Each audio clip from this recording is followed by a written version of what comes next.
the Clayman Institute for Gender Research at Stanford University.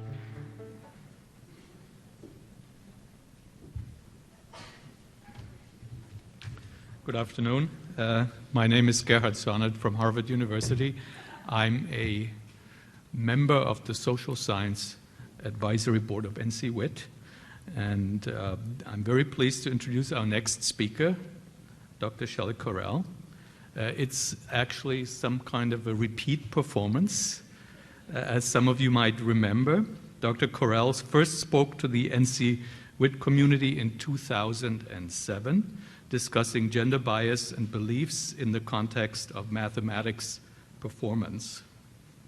Since then, her research on the motherhood penalty has received the attention of major news outlets like CNN, ABC World News Tonight, and the New York Times. Dr. Correll is currently the Barbara D. Fineberg Director at the Clayman Institute for Gender Research at Stanford University and Associate Professor in the Department of Sociology there. Previously, she was Associate Professor of Sociology at Cornell University and co-director of Cornell's NSF Advanced Center. In addition to her MA and PhD in sociology, she has a bachelor degree in chemistry. Her recent research has focused on the demand side, discrimination, and how women are judged and evaluated in the workplace. Her earlier research focused on the supply side of gender inequality, looking at how gendered beliefs impact career decisions. Shelley Correll routinely speaks to groups who are trying to increase the representation of women in technical fields and leadership positions. She's a firm believer that we as a society need to find better ways to not let family limit women's careers, that current processes are stalled, and that we need to push forward.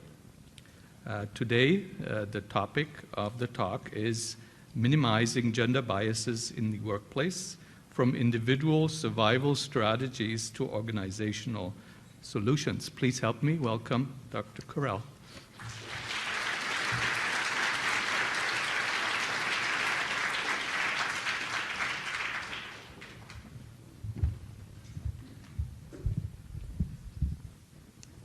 Oops, giving it away. So I have a new one of these, so hopefully we're going to be better off here.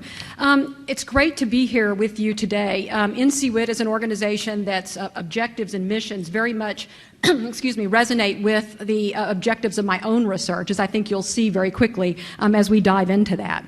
What I want to talk with you about today is the way that gender stereotypes introduce biases into the workplace that can be disadvantaging to women. And so I'll spend the first maybe 15 or 20 minutes of my talk laying out how these biases come about, and then I want to spend the remainder of the time thinking about ways that we might actually be able to reduce them. I have a lot of research I want to share with you, so I want to jump right in. And I want to talk to you about a study that, when it came out, received a lot of attention in the press. So this may be a study that you've heard something about. And this study, the context of it is the hiring of musicians into orchestras. In the 70s and 80s, major orchestras all around the country began making a seemingly minor change to the way they auditioned musicians for hire. And the reason for this is, at the time, in the 70s and 80s, women made up only 5% of all the musicians in orchestras around the country. So it was a very male-dominated space. And the orchestras were worried that perhaps a bias was creeping into the evaluation process and was reducing the number of women that were being hired. So what they decided to do was to introduce a screen in front of the musician, so that now when the musician auditioned for a position, he or she was not visible to the judges, and therefore the gender was unknown. This small change had a dramatic effect. The odds that a woman moved on past the first round of auditions increased by 50%. Okay, so there's a 50% increase in the movement past that first round of auditions. Today, 25% of orchestra musicians are women. Okay, so we're not to parity yet, but that's a big change from 5%. And the very sophisticated analysis that was done by the people I cite on the slide shows that this screen really was a major contributing factor to the increase of women. I like this study because it illustrates really two of the main points that I want to try to drive home today. Okay? And the first is that gender stereotypes bias the evaluations of individuals in ways that we might refer to as male advantaging. And what I mean by male advantaging is that men's evaluations come out to be more positive than they would be if we did not know men's genders, and women's evaluations come out more negatively than they would if we did not know their gender.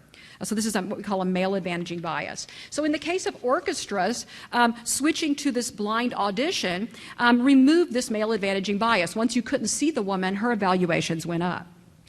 This leads to my second point, and that is these biases can be reduced or eliminated. They're not inevitable. So after explaining how they emerge, I'm going to talk about ways to reduce or eliminate them. Now, in the case of orchestras, the way they reduced them was to put a screen up in front of the person auditioning for a hire.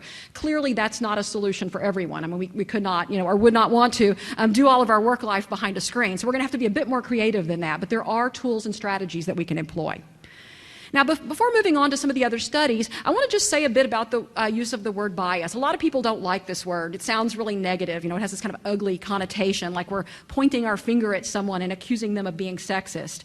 But that's not at all how I'm using the word bias today, and it's not how social psychologists use it in general.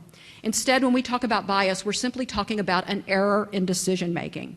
So if we think about the orchestras again, we can probably assume that most of the judges evaluating the musicians were well-intentioned people who truly wanted to hire the best musician out there. But yet, gender affected how they saw the musician and how they rated the musician's quality. For reasons I'm soon going to explain, all of us, men, women, whites, people of color, young people, old people, are all prone to these sorts of biases. But the good news is, with effort and proper procedures in place, these biases can be reduced. So this is a no-blame message, but a high responsibility one. So why are these biases so ubiquitous, and what can be done about it? If we want to understand how to reduce the biases, I think it's important to first understand a little bit about why stereotypes lead to bias in the first place. So one of the main things that we know is that gender stereotypes function as what we might call cognitive shortcuts in information processing. So to return to our orchestra example again, imagine that the orchestra is auditioning like 100 musicians, okay? And they're only hiring for they only have one or two slots that they're hiring for.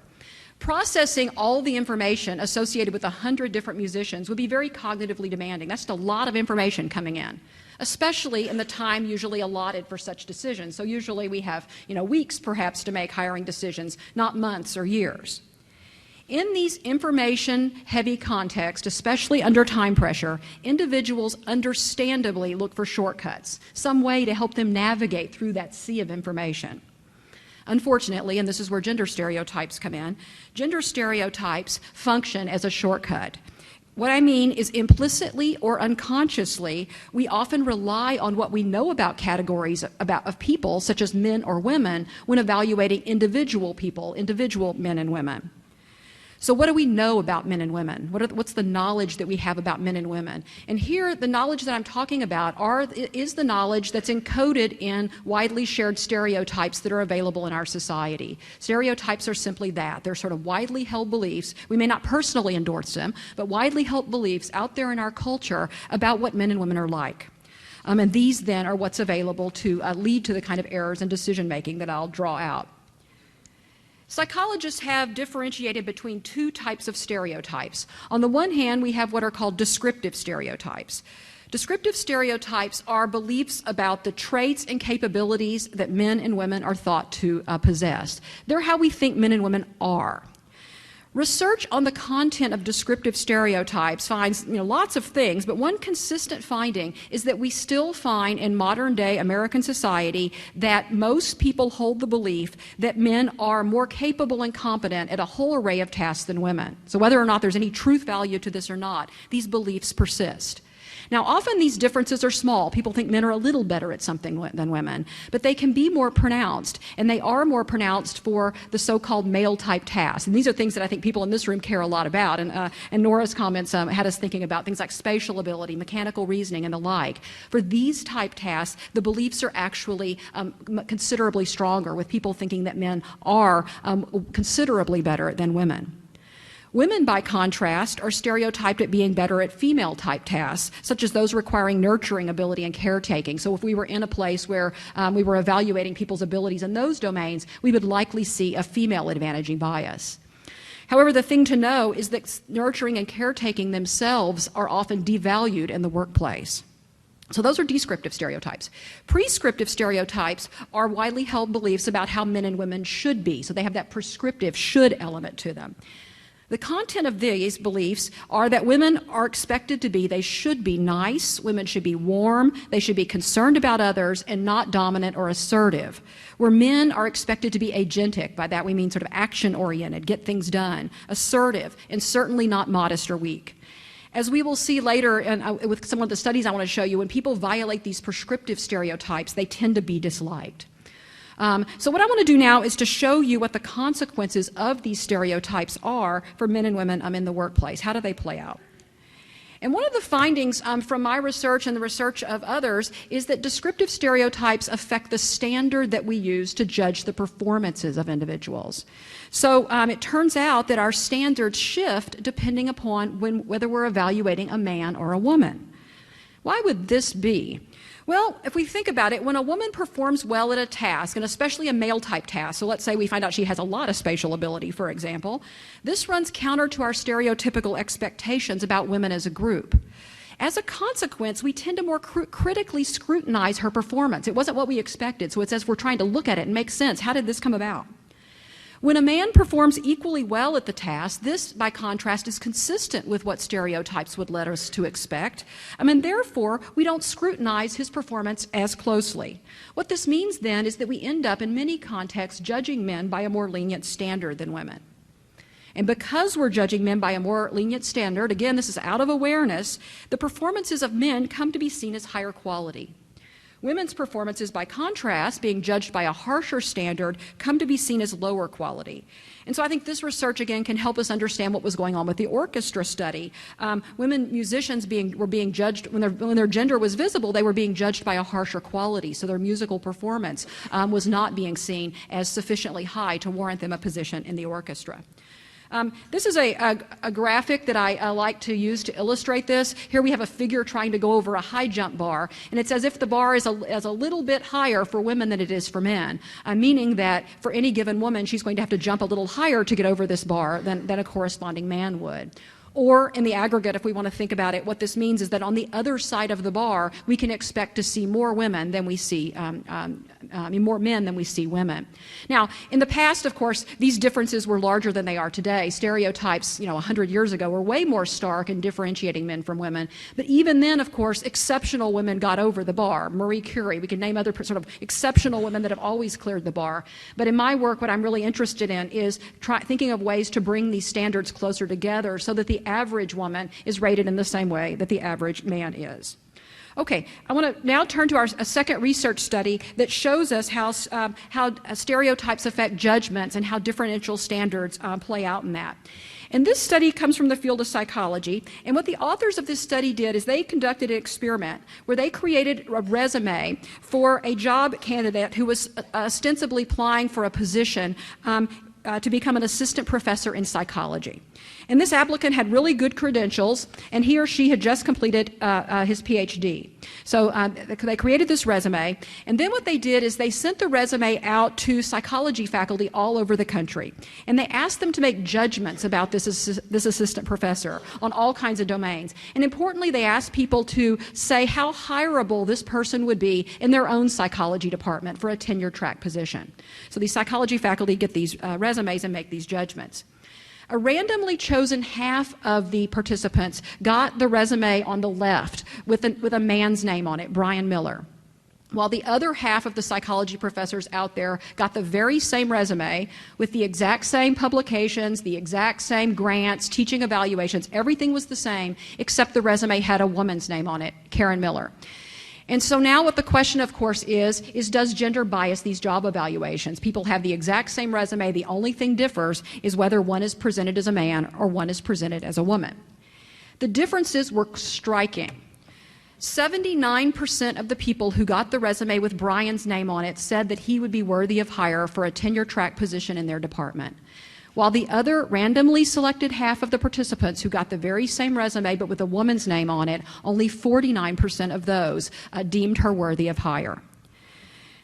So, a second phase of this study really points to this kind of idea that women are being judged by a harsher standard. So in a second phase of this study, what they did was analyze the comments that people wrote on the evaluation forms. And what they found is that the participants wrote 4 times more doubt-raising statements on the women's evaluation forms than on the men's. So they wrote things like this first quote: "I would need to see evidence that she'd gotten these grants and publications on her own." So notice they're scrutinizing the information that's contained on her resume. The second one: "It would be impossible to make such a judgment without teaching evaluations." I mean, teaching evaluations are a perfectly valid criteria if you're evaluating a professor, right? But this was being raised only on the women's evaluation forms, I think is quite telling. So to summarize to this point, what we see is that gender stereotypes affect the standards that we use to judge men and women, and therefore can affect the extent to which we come to see them as being sort of higher or lower quality.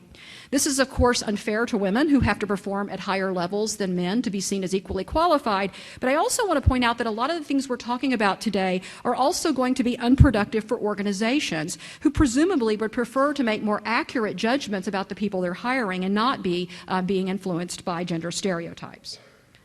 Okay.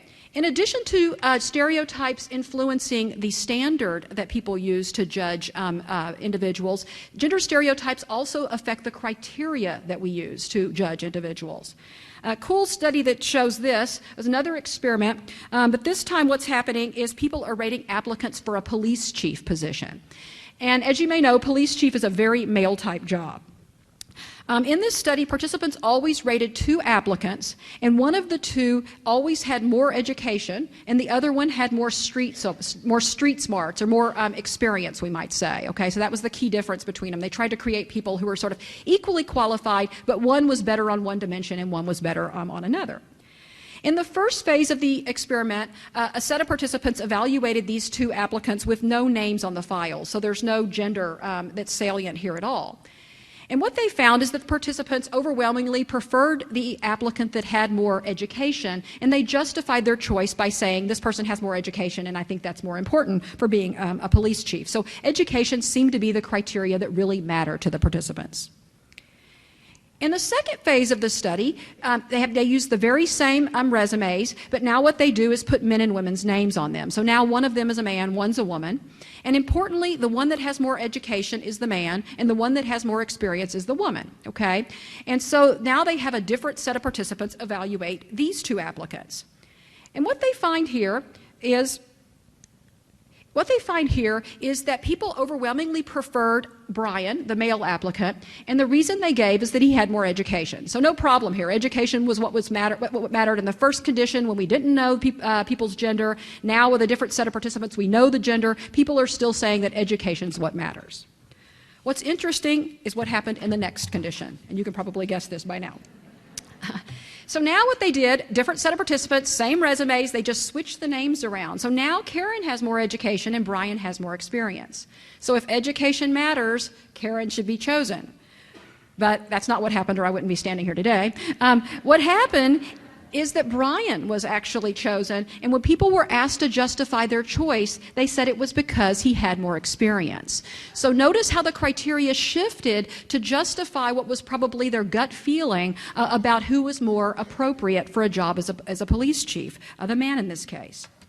So to summarize to this point, we see that women, even if highly qualified, can find their past performances discounted due to shifting standards, and their suitability for a job discounted by shifting criteria. Now, what we've seen across all the examples that I've told you, the orchestra musicians, the psychology professors, and the police chief, is that stereotypes affect hiring decisions. So you might be wondering, yeah, but does this matter once we get on the job? Once you're on the job, you're able to sort of demonstrate your competence to people. Do stereotypes continue to produce this male advantaging bias? And the answer here is clearly yes.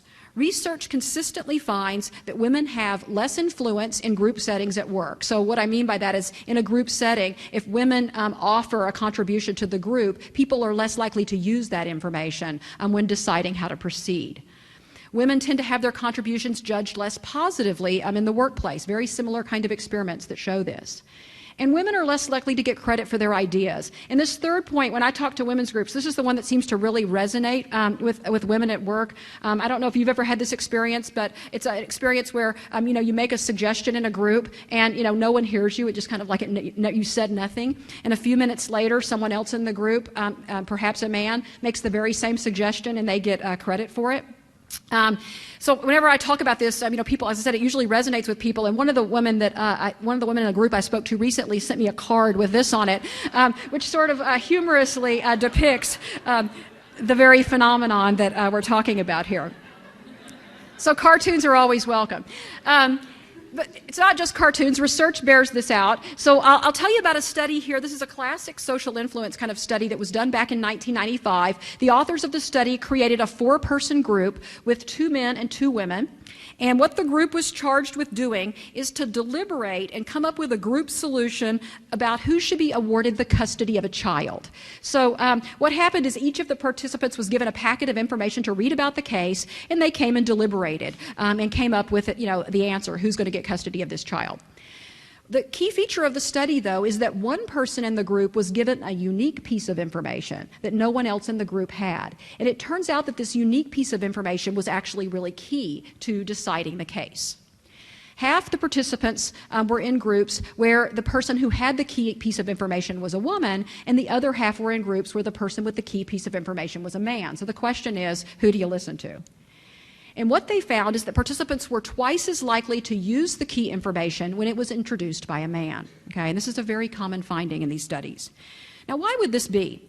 Well, generally, we're more likely to be influenced by people that we view as being more competent. So if gender stereotypes lead us to sort of unconsciously expect that men are going to be more competent or capable, then that means that their ideas are probably going to more easily sound good, right, or convincing to us.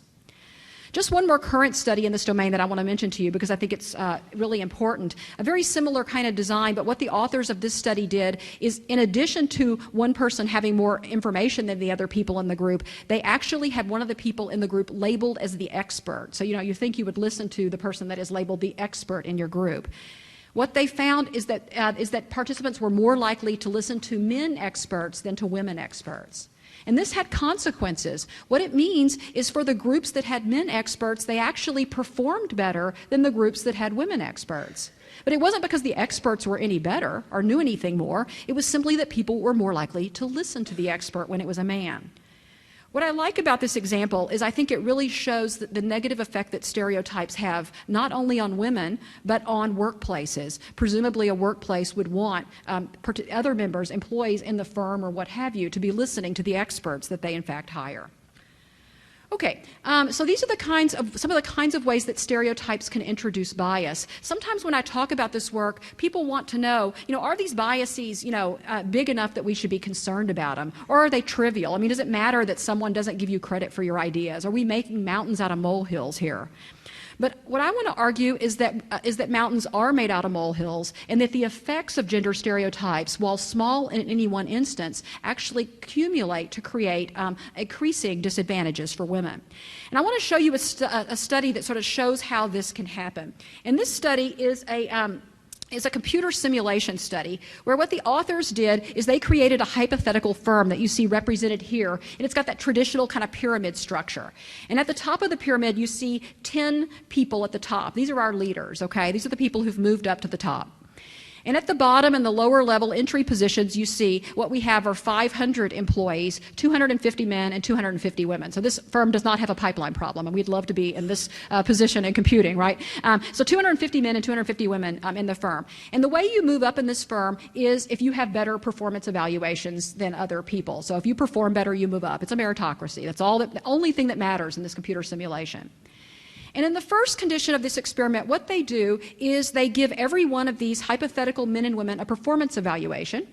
And some have high evaluations and some have low evaluations. But the key thing is they fix it such that the mean performance evaluation is the same for men and women.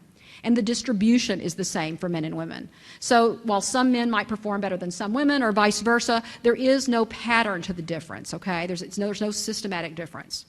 Not surprisingly, given this, what they find is when they run the simulation over and over again, on average, the top positions are 50% women, okay? And so they call this the no bias condition. With equal performance information and decisions based solely on performance, 50% of women at the top.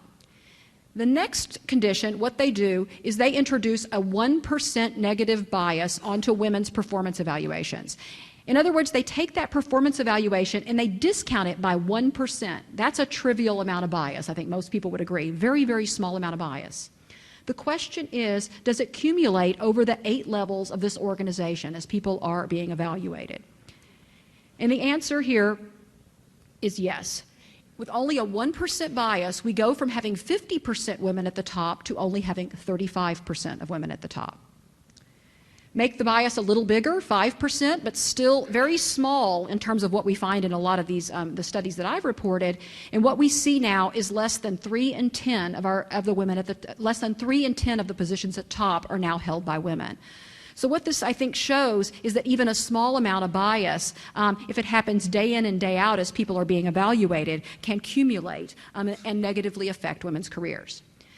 Now, so far I've talked about sort of bias in general, and I want to, before turning to what we can do to make it better, I want to actually talk about when the processes that I've described are worse, okay? So knowing when things are worse helps us, I think, sometimes understand the origins of the bias. And so basically what I'm asking is, or what we want to try to understand is, why is it that under certain situations people rely even more heavily on stereotypes as a shortcut? Well, research has shown that these biases are worse when tasks are male-typed. When there are tasks for which we have pretty strong stereotypic beliefs that men are better than women, these processes are they're more pronounced. So things like technical competence, spatial ability, things like that. When those are the tasks that are being considered, they're worse. It's worse when positions are higher in an organization. So the higher up you move, the worse these biases are. And that's because our stereotypes about leaders and our stereotypes about managers, if you say to people, what's the typical leader like, for example, those stereotypes overlap almost perfectly with our stereotypes about men, okay? So leaders and men, stereotypes are very similar, but the stereotypes about leaders and the stereotypes about women hardly overlap at all. And so I'll show you some examples of that here shortly.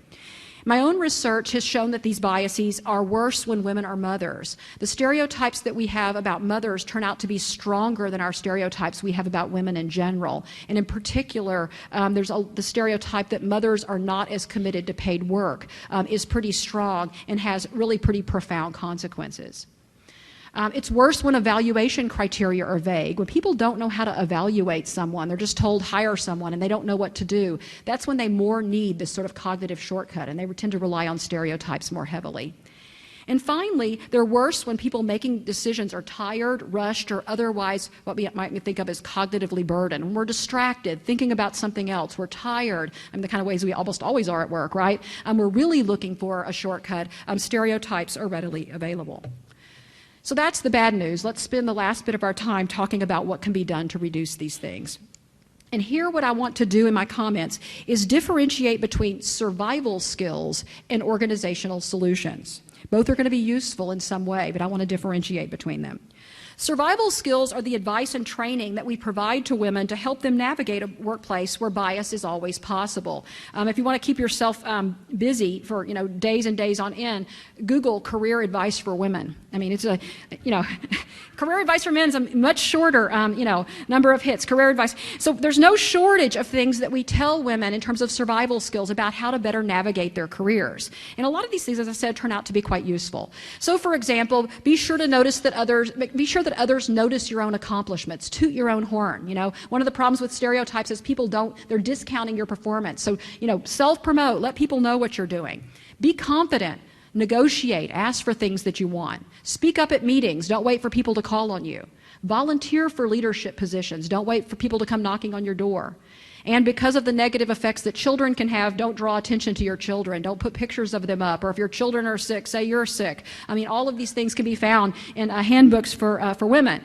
Now, as I said, these survival skills can often be helpful, but they're rarely going to be enough, and they can often also cause a backlash reaction. That means they can cause an unattended negative effect. And so let me show you a study that shows this. This study comes from psychologist Laurie Rudman's work, and what she does is in a series of experiments, she has people examine how self-promoting behaviors affect the judgment of individuals. And in general, what we know is that men are more likely to, as the saying goes, toot their own horn than women are. They're more likely to self-promote. So given this, we often advise women to be more self-promoting, arguing that if women self-promote, they will be more likely to get credit for their ideas, more likely to be hired, and so on. So what Rudman does in her study is she has people evaluate job applicants who are interviewing for a job. And these job applicants, as you can see from the bathroom figures here, are either male or female. And some of them are either self-promoting, the ones on the right with the horns, or they're more modest. So if you were a participant in her study, you would be assigned to one of these 4 quadrants, okay, where you would see one of these applicants who was either male or female, self-promoting or modest.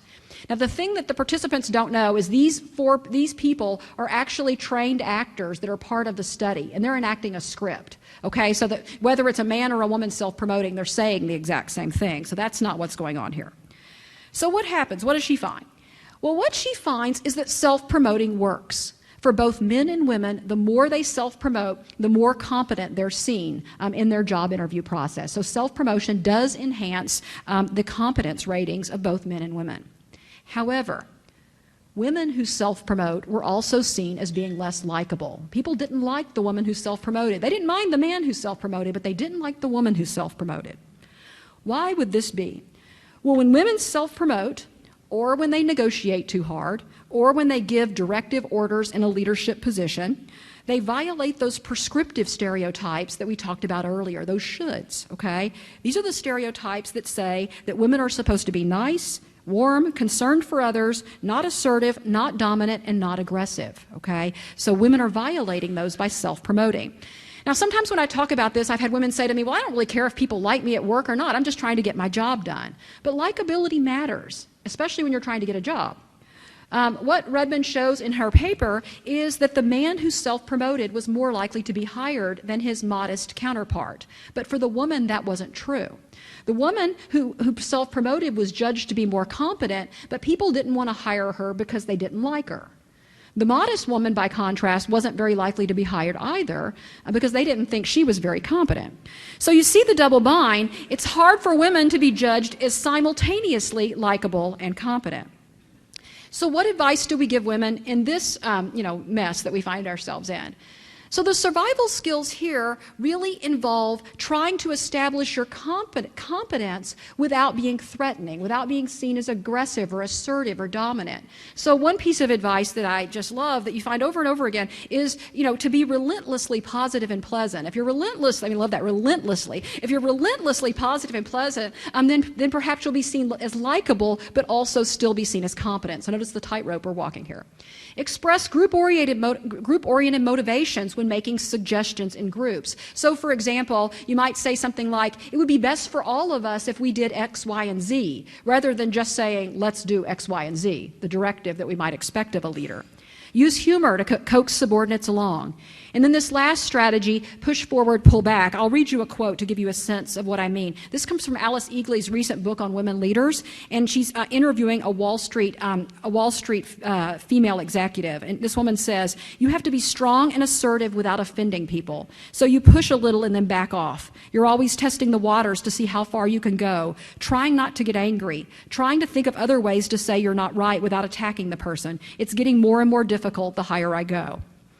So I think as we look at this list, and especially as we listen to that quote, it becomes clear that we're not solving the problem of bias. Instead, we're working around it. If we want to solve the problem of bias, we're going to have to look upstream to more the root of the problem, and we're going to have to come up with organizational solutions. So in my last few minutes, I'll talk about what some organizational solutions that I might recommend are. And I have 6 of these I want to share with you, but they're all going to sort of share a common underlying principle. And I think whenever you're trying to enact change, it's really important to think, what's the underlying principle that really could affect the change? And here, what the principle is we need to break the tendency of people to use stereotypes as a cognitive shortcut.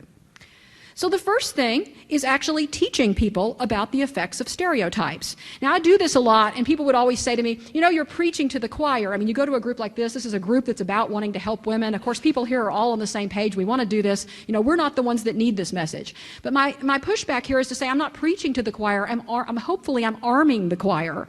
And what I mean by that is that we're giving well-intentioned men and women the tools to be able to avoid bias themselves, and also the tools to be able to think about changes within their organizations. The second solution is to establish clear criteria for evaluations. Tons of research of all kinds now shows that when formal criteria are in place, when people know what they're supposed to be doing when evaluating job applicants, the percentage of women and the percentage of people of color who are hired goes up. It's a very clear finding. And you see it in that experimental study with the police chief that I mentioned earlier. In a 4th phase of this experiment, what they did is before participants saw the applicants, they told the researcher what criteria mattered to them. Okay, so you came into the study and they said, we're going to have you evaluating police chief. What criteria do you think is important? People overwhelmingly said education was more important. Once they said that, they committed themselves to that criteria.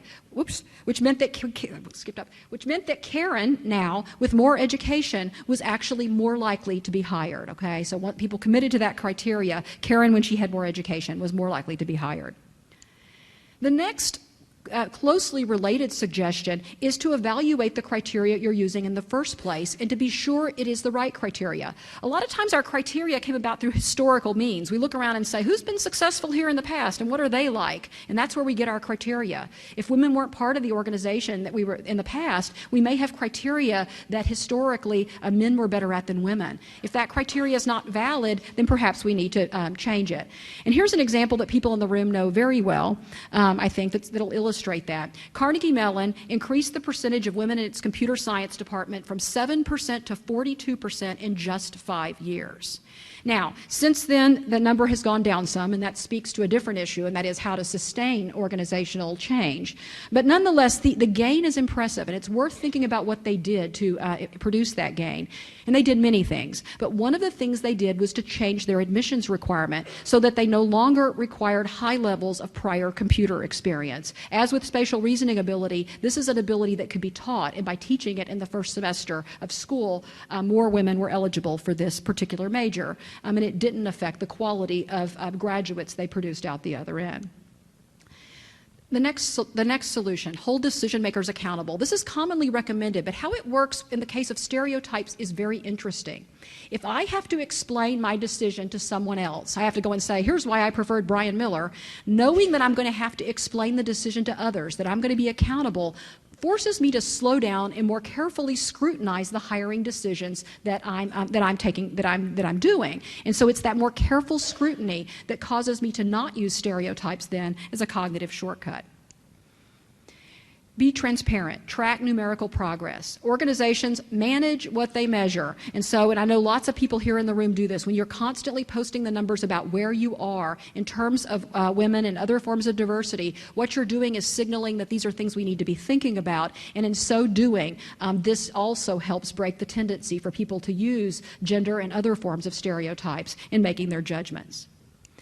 And finally, legitimate women leaders. Those higher up in the organization can do a lot to ensure that women leaders are getting the appropriate amount of credit for their expertise. So a study I love that was done way back in 1984 found that female graduate students were rated more positively by undergraduate students after a faculty member vouched for their experience and expertise.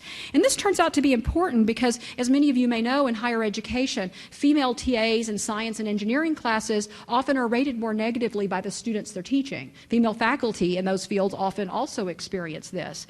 So what they found is that if a professor introduced the graduate student and didn't just say, here's Susan, she's going to be our TA, but said, here's Susan, she's going to be our TA, Susan's area of expertise is this, she's written these papers, that what they found is this actually led the female TAs to have higher course evaluations, having been so endorsed. Okay, I'll wrap up there with just a summary and a brief conclusion. And so what we see here is that gender stereotypes negatively affect women in multiple ways, and that these things can accumulate into larger disadvantages. We're all prone to these biases, so the goal here is not to blame, but to empower well-intentioned people. Survival skills, as we've seen, can help, but they're rarely enough, and they can actually cause sort of these backlash reactions as well. So to more fully reduce and weed out bias, what we need really are organizational solutions that intervene in the tendency, the natural tendency, to use stereotypes as shortcuts. The goal, I think, is really to create more organizations that look like this one from the computer simulation. We'd love to solve that pipeline problem at the bottom, and I know lots of people are working on that, but also looking at the way that we can evaluate men and women more fairly without ideas about gender influencing our evaluations. This will obviously be good for women. And here I'm going to sound like NCWIT a lot, but it's also going to be very good for businesses in that it would allow firms to be able to better harness the full range of talent in their firms. Finally, it's also, as we know, and this is why the National Science Foundation has been so interested in promoting diversity in science and engineering, it's good for the nation as well, as our nation is able to more fully harness the talent of all of our citizens. Okay, I'll stop there.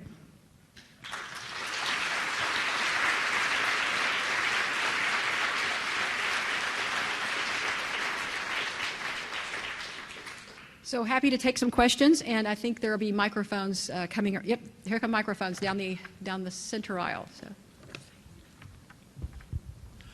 Yes, I was wondering if you could speak to the mix of participants in a lot of the studies you were in terms of gender mix, and underneath that, are women less, more, or equally likely to commit the male advantaging, even when it's not in their own self-interest to do so? Yeah, that's a great question. I'm glad you asked it. And so in the studies that I presented, there's a mixture of different kinds of participants. A lot of the experimental studies are done on undergraduate samples, but you saw the psychology study was not. That was done on actual faculty that were out there. And then the orchestra study was done on people who, that was actually people who were actually making hiring decisions. So there's a large diversity in the types of participants that from which these conclusions are drawn. But I like the question about sort of, do men and women, are men or women more likely to engage in these kinds of processes? And the key answer, the most common finding you find across what are now just hundreds of these studies, is that men and women both exhibit bias, and they do so to about the same extent. That's the number one finding, is that the bias is about of the same magnitude between men and women, and that we're both prone to these biases. And this makes sense if you think about it, because what we're doing is drawing on widely shared cultural stereotypes. They're in the air. We're all sharing the same air. So I think it makes sense that we would see sort of similar amounts of bias. When you do find differences, and occasionally in some of these studies you find that men are more biased against women than women are, Sometimes you find women are more biased against women than men are. So occasionally you find sort of the other possible findings, but that's far less rare. It's interesting. When I teach this stuff in my class, I always ask the students to guess what the answer to that question is before I tell them what the answer. And it seems that the students seem to guess that women are more biased against women than men are. That's always their guess, is that women are harder on women. And so that's what they think. It's actually the least common of the findings. But it's interesting that we would have that perception. And I think that perception comes about to some extent because we expect more of women, right? We expect women to be more fair in hiring women than men. So perhaps we're holding them to a higher standard even there. It's a great question. Hi. Okay, that's fine. I was wondering if you had any international comparisons, is the United States more or less biased than countries we might think is offering women more opportunities like Northern European countries versus countries that we think of male-dominated like, Japan or even like Saudi Arabia? Yeah. I should say that some of the limits, a lot of this research has come out of sociology and social psychology, which have, disciplines, well, especially psychology, that its origins are in the United States. So we have a lot more studies especially the experimental studies in the United States.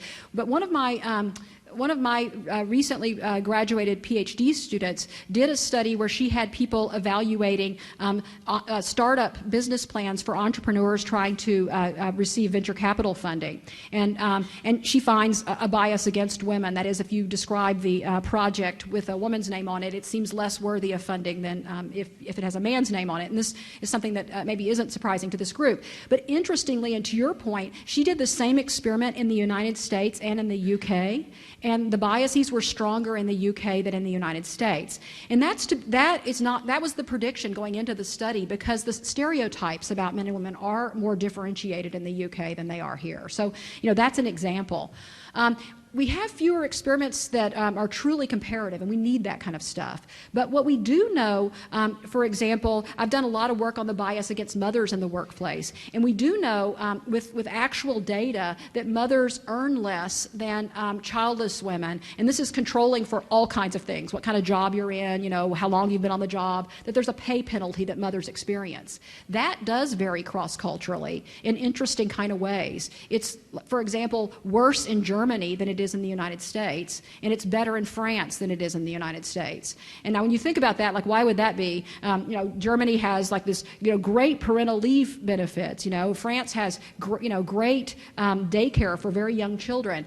And the way we understand that finding is, and this is getting a little more to the point about family structure, policies that help promote family structure sometimes are sort of helpful and sometimes are less helpful. And in the case of Germany, there's the very strong norm that women take the parental leave, and it pulls them out of the paid labor force for so long that it starts to negatively affect their wages. Where, for example, France has early daycare available for children, and that keeps women in the paid labor force, and that decreases the wage penalty that mothers experience. And of course, in the United States, we have neither of those things, so we're right in the middle.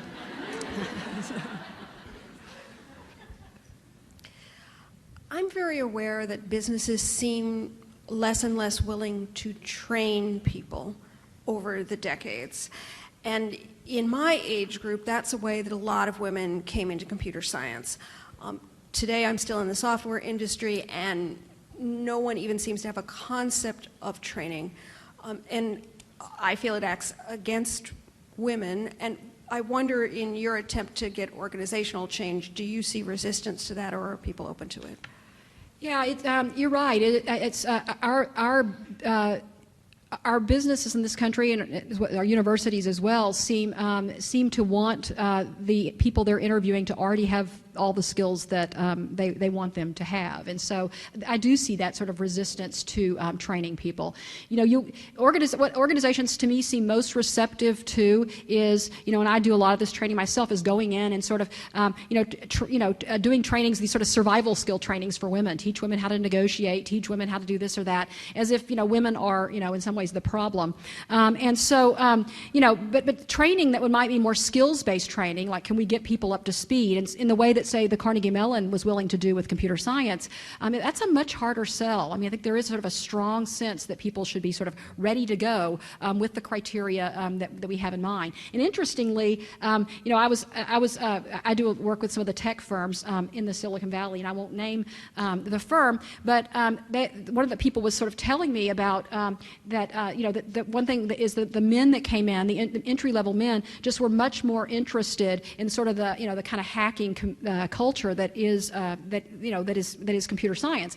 And I said, well, does this even matter in terms of how people end up doing in their job? How much does this sort of sort of almost nerdy programming matter in terms of people's trajectory in your firm? They said, not really at all. After 2 or 3 years, nobody's doing this anyway. And I thought, well, what a shame that, women are coming in and sort of feeling really kind of chilled out on the place when the kind of thing that's being sort of selected on really doesn't even seem to have long-term consequences for the firm. So I think it's a real problem. And I feel like a lot of what I do these days is try to think of new ways to frame things to open doors to those kind of conversations, because I think it's really important. So within your research or other research, obviously an emerging issue now is gender identity, not just biological gender, but a person's gender identity. And so where does that play into these gender biases when we have biological males who are psychological females, and all those other more complex issues of gender that HR departments are struggling with, and obviously in academia is a major problem. Yeah, and that's an area, I mean, I have students that are just starting to work on this. I always feel like the academic research has to catch up to the sort of the new things that we're dealing with in the actual workplace, and we don't have a lot of research on this. There is a book that was written by the sociologist Kristen Schilt at the University of Chicago that looked at the experiences of trans men in the workplace, and and how sort of stereotypes about gender influence them as they transition. And it's called Just One of the Guys, and that title comes about because once they had transitioned, they pretty much accepted as men by their coworkers, and so that's one of the very few studies that we have about that, and certainly an area where we need more research.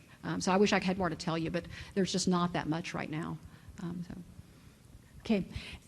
Thanks so much. It was great. Enjoyed your. I'm sorry. Supposed to stand. Well, it's that in the light. I can hardly see it. Your research, because it resonates so much. I'm sure that it was included in AUW's Why So Few report, and is very useful in the workplace. One of the things that was included in that report was the Harvard Implicit Bias site, and I didn't know whether you recommended that, whether you've used it, whether enough people, because it is anonymous, have been willing to talk about it after the fact and so on. Yeah, and so that's been a very, very productive area of research. And I understand. I think somebody last year came and spoke about implicit bias in this particular group. But implicit bias, for those of you who don't know, is a way of detecting how quickly we make cultural associations between categories of people and the traits that we think that we have. So can you push a button more quickly when you see the word science and then a man's name than when you see the word science and you see a woman's name or something like that? And it just shows how quickly we make cultural associations that make sense to us in our society, and how much more difficult it is when those don't.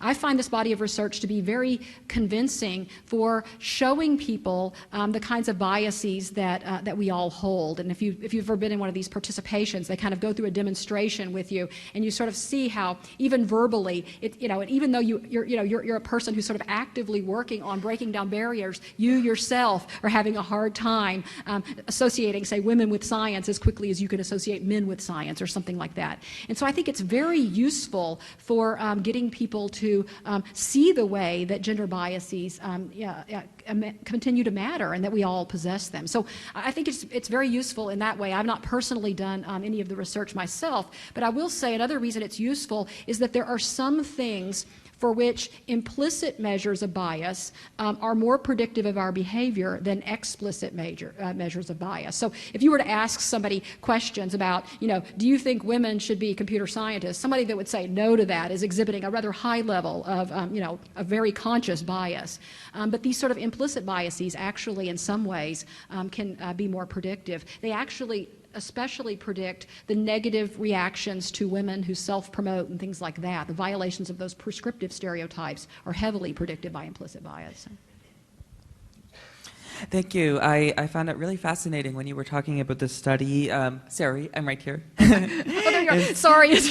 And so, no, I found it really fascinating when you were talking about the study that used the two different resumes, right? And so there was the male resume and there was the female resume, and then we kind of saw the results of that. And I was wondering if you were aware of any research that does that on different levels of difference, for instance, with names that are associated with particular cultural groups, for instance, Latino names, Latina names, and how that might also make a difference. It really does. It really does make a difference. There was a study that was done out of the University of Chicago Economics Department back in, I think, 2002 that looked at the extent to which having a common African American name affected whether or not somebody would be hired into low wage work. So that was the kind of job they were looking at. And so, again, it was the same kind of design where you had the very same resume, but it would have, say, Tyrone on it instead of Bob or something like that. And it found a very strong bias against African Americans in the hiring process. So the results look very, very similar to this here.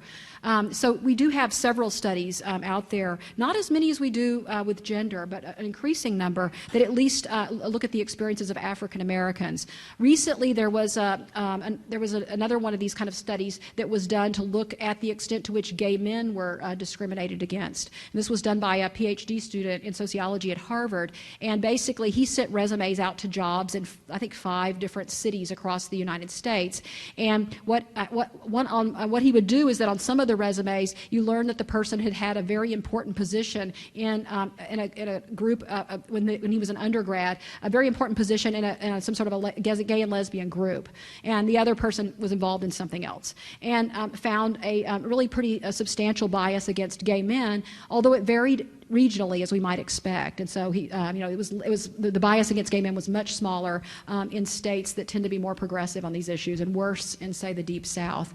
So there have been studies that look at other forms of difference as well. What I think we have lacking here is something that's truly more intersectional. That is, that really brings together in the same study a concentrated focus on the combined effect of different kinds of identities. One example that I'll give, though, that is quite striking is on the motherhood stuff. And the author of this study was interested in the way that stereotypes about black mothers and white mothers might play out differently when people were making evaluations. And what she did in the study, it was timed to coincide right with Mother's Day. And so what she did is she had people, as a random sample of the United States population, read about a couple that had children, and the mother in the couple was either white or she was black, and she was either a stay-at-home mother or she was employed in the paid labor force. And the question participants were asked is how much money should be spent on her Mother's Day present. And so, across the couples, all these couples had the same income level. And so this is a great example, I think, of something that's a little more intersectional. What they found is that white stay-at-home mothers were given larger Mother's Day presents than their working the ones that they were in the paid labor force. So if you're a white mom, you want a big Mother's Day present, be a stay-at-home mom.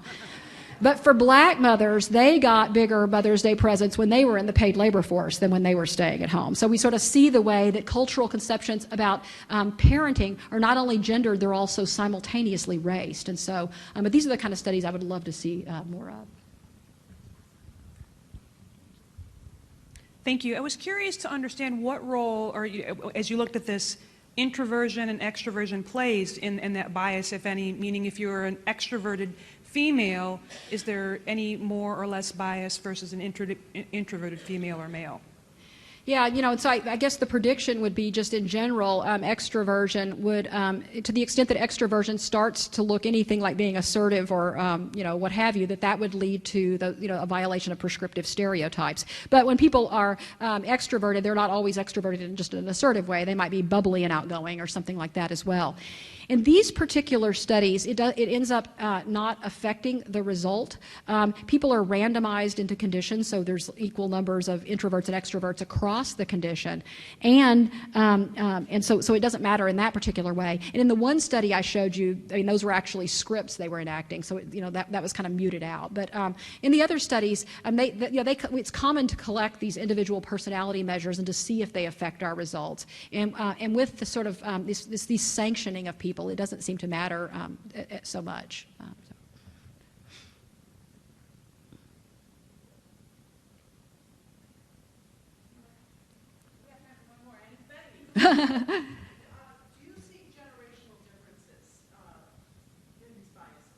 That's a great question. The content of our stereotypes have changed over time. So for example, there used to be a pretty strong stereotype that men are more intelligent than women. That's no longer the case. There's no difference in how people assess just the intelligence of men and women. So the content of that stereotype has shifted somewhat. And so we can see that with other kinds of things. And the stereotype differences aren't as great as they used to be on most dimensions, although those prescriptive stereotypes that women should be nice and concerned about others haven't budged an inch. Okay, so we're really kind of stuck on those for sure.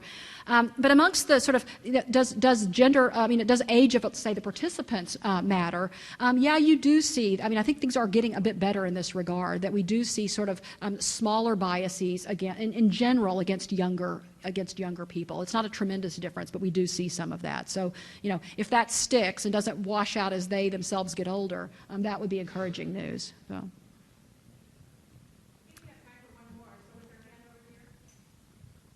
There's a hand over here, I see. Oh, over there. We may not have time, she's so far away.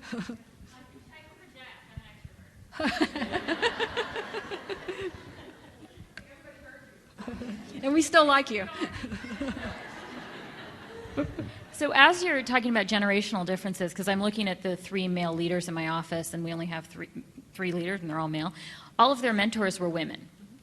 And Lucy and I met with my boss, and he had to leave because he had to get the kids from daycare because his wife had to work. So as you see that shift, and actually every man in my office, when their kids are sick, they stay home from work because their wives have jobs. Yeah. This is the response we get real quick. Yeah. And my wife has a job. I have to go home. Do you see that changing? There was the Eagly study that was done out of Harvard showing that there's this shift in the role men are taking at home in terms of housework, cleaning, et cetera.